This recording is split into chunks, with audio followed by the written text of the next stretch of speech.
35 سال سے کم عمر کے نوجوانوں کو موقع دیتے ہیں, 65% ان کا شیئر رکھتے ہیں, اور ان کے ذریعے سے ہم پارٹی کو آگے لے جاتے ہیں. بلدیاتی اداروں میں اگلا میئر ہمارا کم عمر ہونا چاہیے.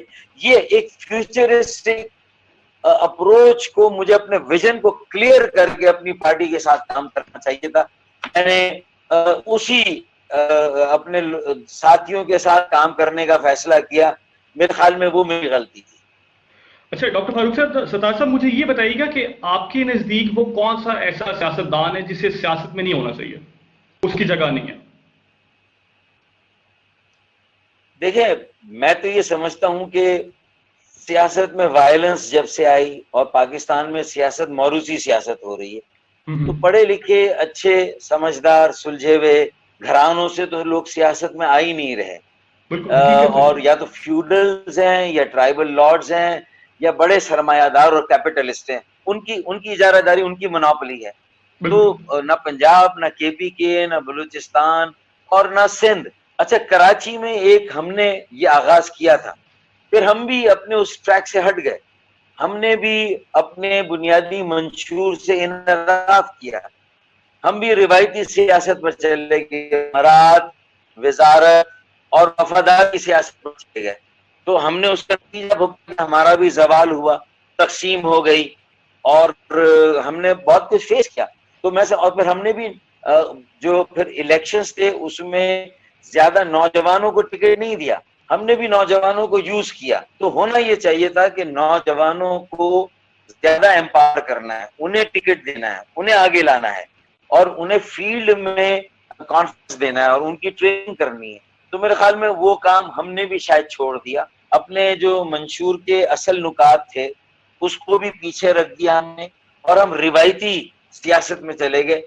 وقتی اور عارضی اختیارات ہم نے لے لیے اور اس پر ہم نے قناعت کی. میرے خیال میں وہ ہماری غلطی تھی. اچھا ڈاکٹر صاحب مجھے یہ بتائیے گا کہ جیسے کہ ہر انسان کو کسی نہ کسی چیز سے وہ خوف زدہ ہوتا ہے, تو ڈاکٹر فاروق ستار کو کس چیز سے خوف ہے, یا وہ کس چیز سے زیادہ خوف زدہ ہوتے ہیں اپنی زندگی میں, گھریلو زندگی, سیاسی کریئر اور جو اتار چڑھاؤ ان تمام چیزوں میں؟ دیکھیے, گھریلو زندگی میں تو میرے خیال میں کسی کو بتانے کی ضرورت نہیں ہے کہ آدمی کس سے خوف زدہ ہوتا ہے. یہ تو میرے خیال میں یہ تو انڈرسٹوڈ ہے, یہ تو یہ ڈاکٹر صاحب انڈرسٹوڈ حقیقت ہے. تو پوری دنیا پر آیا ہے, اور ازر من الشمس ہے, اور ڈرنا بھی چاہیے ایک بالکل شریف آدمی کو. اور اس کو اپنا جو ہے وہ اعلیٰ ظرفی اور اسے اپنا خاندانی وہ سمجھنا چاہیے, ایسٹ سمجھنا چاہیے. اسی طرح گھر کی گاڑی چلتی ہے, تو یہ تو گھر بالکل کا ہو گیا. درست اچھا, درست. مجھے جو اس وقت ہمارے یہاں جو مجھے ڈر ہے, میرا نائٹ میئر اب کیا ہے, کراچی میں 12 سالوں سے ایک قطرہ اضافی پانی نہیں آیا. میں جب میئر اور منسٹر تھا, K2 100 MGD پانی نیا میں نے دیا. مصطفیٰ کمال نے اپنی میئرشپ میں مشرف صاحب کی مدد سے K3 100 MGD پانی دیا. 2008 کے بعد اب 12 سال ہو گئے جب سے واٹر بورڈ صوبائی تحویل میں گیا ہے. پیپلز پارٹی کی صوبائی حکومت بلا شرکت غیر اقتدار, اختیار اور وسائل کی مالک ہے, سندھ کی اور کراچی کی. اور کراچی کو ایک K4 پر کوئی کام نہیں, K2 پہ میں نے کیا, K3 پہ مصطفیٰ نے کیا, K4 پہ کام نہیں ہوا. اور یہ جو اس وقت کی MQ میں خالد مغل صدیقی بھائی یا وسیم اختر جو میئر ہے, انہوں نے بھی K4 پر امپلیمنٹیشن کے لیے کوئی تحریک نہیں چلائی. سر میرا اگلا سوال یہ ہے کہ اگر in case doctor Farooq Sattar کے پاس سیاست کے بعد کسی اور شعبے میں جانے کا کوئی آپشن ہوتا تو وہ کس شعبے کا انتخاب کرتے عملی زندگی میں, سیاست کے علاوہ؟ دیکھیں پھر میری کوالیفیکیشن تو MBBS ہے نا, آئی ایم اے ڈاکٹر. اور میں ظاہر ہے کہ پلاسٹک سرجری کی میں نے ٹریننگ بھی کی تھی 6 مہینے, پیتھولوجی میں بھی میں نے کام کیا تھا. میں شاید کمیونٹی ہیلتھ سائنسز میں جاتا جہاں لوگوں کے ساتھ engagement who. Prevention is better than cure. میں سیاست میں بھی جو بیماریاں اس کو جڑ سے اکھاڑ کر پھینکنا ہے. ہمیں صرف علامتی علاج نہیں کرنا, اگر مرض ہو جائے تو ہمیں اس کا مستقل علاج کرنا ہے, جڑ سے اکھاڑ کر پھینکنا ہے. پاکستان میں علامتی علاج ایسی بیماریوں کا جو ہے معالجاتی کیوریٹو ٹریٹمنٹ نہیں ہوا. اسی طرح اگر میں ایک فزیشین ہوتا, ایک سرجن ہوتا, تو میں بیماری ہو جاتی تو جڑ سے اکھاڑ کر پھینکنے کی بات کرتا, اور بیماری کو روکنے کے لیے prevention is better than cure, میں اس فارمولے پر زیادہ وسائل کو خرچ کرتا، میں ایسی پالیسیز بنانے میں حکومتوں کی مدد کرتا اور وہاں بھی سیاست کرتا، چاہے وہ پاکستان میڈیکل ایسوسی ایشن کی ہو، ڈاکٹروں کی سیاست ہو، تو وہاں پر بھی شاید کہیں نہ کہیں پالیٹکس میں نظر آتا۔ اوکے، مطلب سیاست کہیں بھی کرتے ہیں لیکن سیاست میں نہ ہوتے۔ سر مجھے یہ بتائیے گا کہ ڈاکٹر فاروق ستار نے آخری دفعہ یہ فیصلہ کب کیا کہ وہ سیاست چھوڑ دیں گے؟ کیونکہ اکثر یہ گمان رہتا ہے، اور کیونکہ آپ نے کئی دفعہ اس کا اعتراف بھی کیا، آپ نے سیاست چھوڑی بھی، تو میں جاننا چاہتا ہوں یہ حالیہ دنوں میں آخری دفعہ یہ آپ نے کب سوچا یا پھر یہ خیال آیا کہ آپ سیاست چھوڑ دیں؟ دیکھیں، سیاست چھوڑنے کا فیصلہ میں نے 9 نومبر ہی کو کیا تھا، جب مجھے پارٹی میں اندر کچھ چیزوں پہ ایسی مخالفت کا سامنا تھا اور میرے ساتھ بڑا باریک کام ہو گیا۔ ایک طرف بظاہر پارٹی میرے ساتھ کھڑی تھی کہ مصطفیٰ کمال کے ساتھ مل کے الحاق کریں کہ الائنس بنا لیں، لیکن پھر میرے پیروں کے نیچے سے زمین کھینچ لی میرے ایک سینئر رہنما نے، یہ کہہ کے کہ انا للہ و انا الیہ راجعون۔ جب میں نے دیکھا کہ اتنی خود غرضی، اتنی بے حسی، اور پارٹی میں 35 سال سے میرے ساتھ کام کرنے والے میرے ساتھ نہیں کھڑے، تو پھر میں نے فیصلہ کیا کہ ہم عزت کے لیے سیاست میں نے کی۔ میں اسی گھر میں رہتا ہوں 50 سال سے، جس گھر میں کلاس 1 میں آیا۔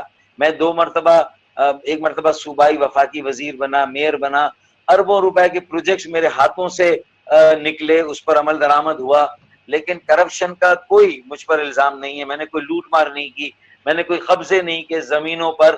میں اپنی پارٹی کے بہت سارے اور لوگوں سے بھی الحمدللہ اللہ تعالیٰ نے مجھے ان سارے الزامات سے محفوظ رکھا۔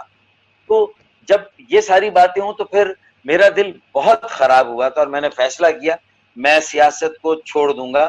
میں نے چھوڑ دیا، لیکن میری والدہ کو انہوں نے منایا، پھر مروت، مصلحت، میری سادگی، میری شرافت میرے آڑے آ گئی۔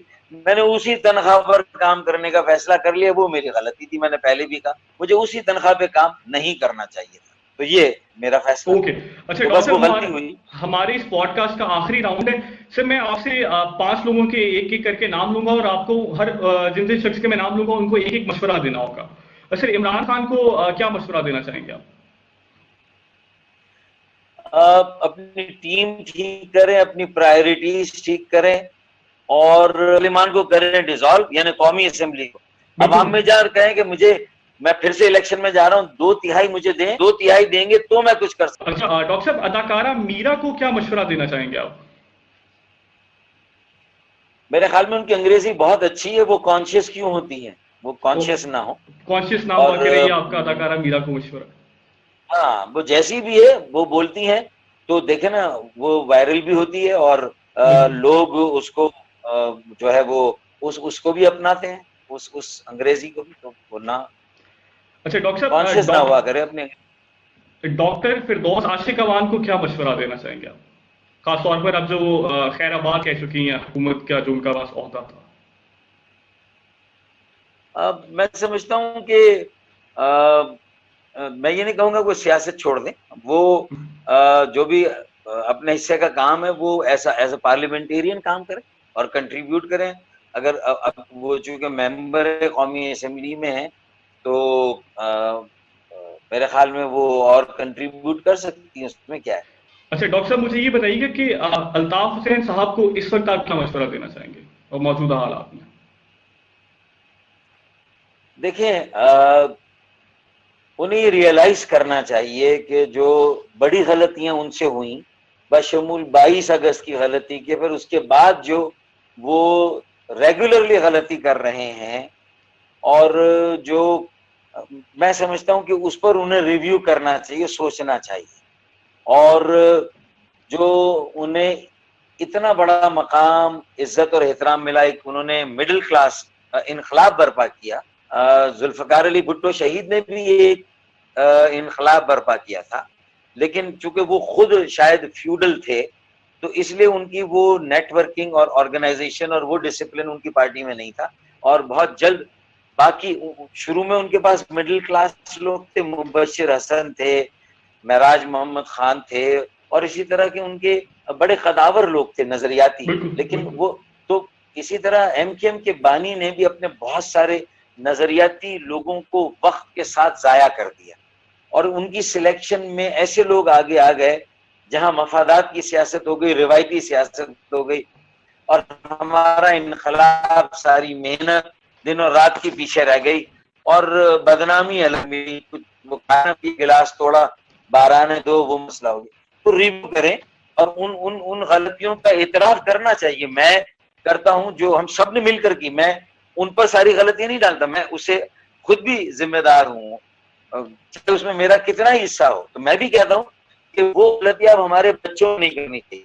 جو میں اب نوجوانوں کو انکریج کر رہا ہوں, جو کہہ رہا ہوں مڈل کلاس اربن ایجوکیٹڈ سیاسی عمل اس ملک کے لیے بہت ضروری ہے, اور پھر ایک تحریک اٹھنی چاہیے کراچی سے, پھر سارے نوجوانوں کو یہ بیڑا اٹھانا چاہیے. میں ان کو انکریج کر رہا ہوں, ان کو آگے لا رہا ہوں. تو میں یہ سمجھتا ہوں کہ وہ غلطیاں ان سے, میں ان کو یہ کہتا ہوں کہ وہ جو ہم نے غلطیاں کی وہ غلطیوں کو نہ دہرائیں. ڈاکٹر صاحب آخری مشورہ ڈاکٹر خالد مقبول صدیقی صاحب کے لیے. تو خالد بھائی کو اصل میرے ساتھ آگے کھڑے ہو جائیں, مصطفیٰ کو میں کسی طرح کان پکڑ کے لے آؤں گا, اور ہم تینوں مل کر ایک جگہ کھڑے ہو جائیں. ماضی کی غلطیوں کو ہم پوری قوم سے کہیں کہ ہم سے یہ غلطیاں ہوئی, ہم اسے نہیں دہرائیں گے, اور ہم ایک نئے لوگوں کو چانس دے رہے ہیں. ہم ان کو گائیڈ کریں گے, ان کی حوصلہ افزائی کریں گے. ہم نئے میئر, اچھا میئر لائیں گے انشاءاللہ. تو میں سمجھتا ہوں اب بھی لوگ ہمارے ساتھ کھڑے ہوں گے. لوگوں میں تقسیم نہیں ہے, جو یہ ہماری تقسیم ہے اس سے لوگ کنفیوز ہیں. تو میں ہمارے درمیان انا نہیں ہوں کہ میں سربراہ ہوں, خالد بھائی ہیں, کون ہیں. ہم مل کے اگر یہ کام کر دیں تو میں سمجھتا ہوں ایک ٹرانزیشن ہو جائے, ایک سکسیشن ہو جائے, تو یہ اس شہر کی اور پاکستان کی بڑی خدمت ہوگی اگر ہم یہ کریں. تو یہ میں نے تو یہ بیڑا اٹھا لیا ہے. اللہ کرے خالد بھائی میری بات کو سمجھے, مصطفیٰ کمال میری بات کو سمجھے, اور ہم تینوں ساتھ کھڑے ہو کے لوگوں کو کوئی آگے کا راستہ بتائیں. Thank you so much doctor صاحب فار یور ٹائم. آپ نے اپنا قیمتی وقت دیا. ناظرین دیکھنے والوں کو اجازت چاہتا ہوں ان سے, اگلے پروگرام تک اجازت دیجیے. اللہ حافظ.